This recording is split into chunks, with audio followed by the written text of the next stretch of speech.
Resté des années sans magasin et sans boulangerie. Quand l'église a été détruite par un incendie, ces 250 habitants auraient pu penser que le petit village allait s'éteindre. Depuis 1984, pourtant, l'arrivée du poulie a doucement changé tout ça. Au début grâce à un élevage de poulets, d'où le nom de la SBL, et depuis 2 ans grâce à la mise en route de ce petit magasin.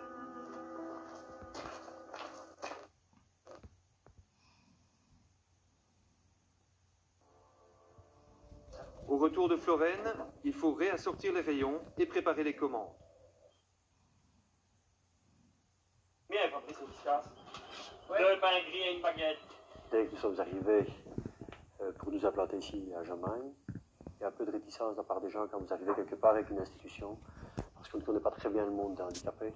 Ils commencent à s'ouvrir, on commence à se connaître un peu, se faire connaître un peu plus, mais on s'est dit pour avoir les meilleurs contacts possibles avec les gens, il faut leur rendre service. Mais on voulait leur rendre service d'une manière valorisante pour les jeunes, parce que, vous savez, bon, ces jeunes pourraient attirer un peu la pitié. Dans ce cas-ci, ce n'est pas le cas. Vous avez pu le voir. Les gens demandent, les jeunes rendent service, et les jeunes vivent au rythme du village en fonction des besoins des gens. Ils se rendent compte aussi qu'ils doivent donner un service de qualité.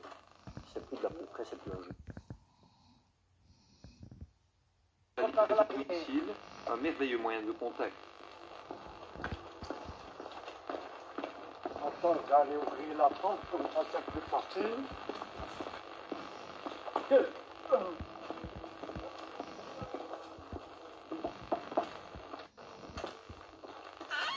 Mais plus de déranger. Madame, finalement, c'est pratique d'avoir des petits commissionnaires comme ça. Ah ben oui, ça fait plaisir. Oui, surtout dans le village, on n'a pas beaucoup de temps d'aller faire ses courses, quoi. Alors, depuis que le poulie est là, ça a changé quelque chose à Jamagne? Ben oui, ça fait... Les gens ont un peu plus de contact avec les gens, oui.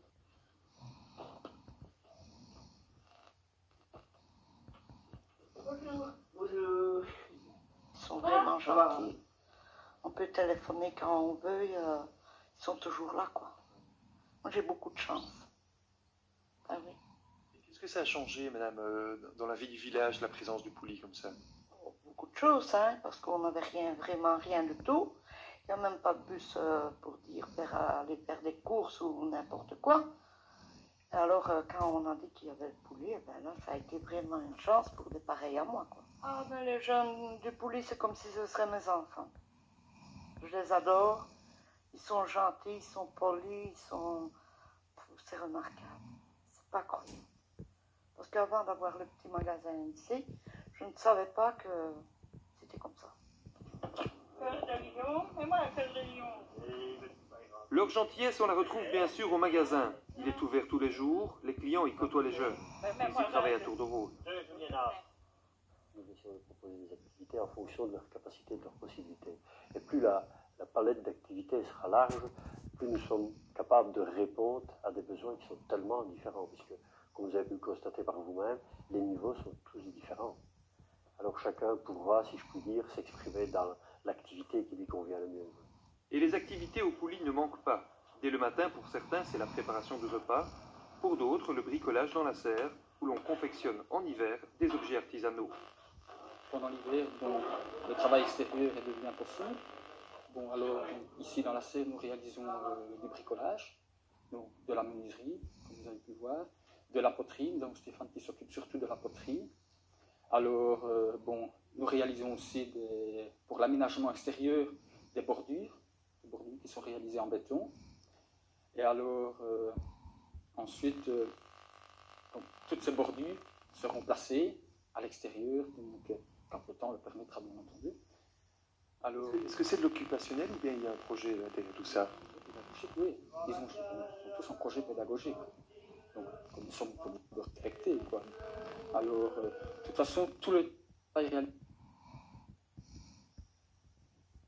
réalisé, quoi. Tout le monde ne sait pas réaliser du béton. Bon, tout le monde ne sait pas faire la poterie. Donc, alors, chacun a son travail est bien réparti, quoi. Après le repas chaud pris tous ensemble et avant les activités de détente planifiées l'après-midi, pendant 1 heure, le poulie tourne au ralenti. On se repose, on lit ou on joue aux cartes avec le doyen de l'équipe d'encadrement, le frère Camille. C'est à lui à jouer, ce sont eux qui m'apportent. je dirais, la satisfaction de vivre avec, je dirais, en leur compagnie. Ah oui. De participer à leur joie et à leurs activités. Piscine, vidéo ou séances de bodybuilding font aussi partie de la vie de ces jeunes. L'après-midi, ils sortent donc du coulis pour une autre rencontre avec l'extérieur, d'autres activités où ils s'intègrent à la vie de la région. C'était difficile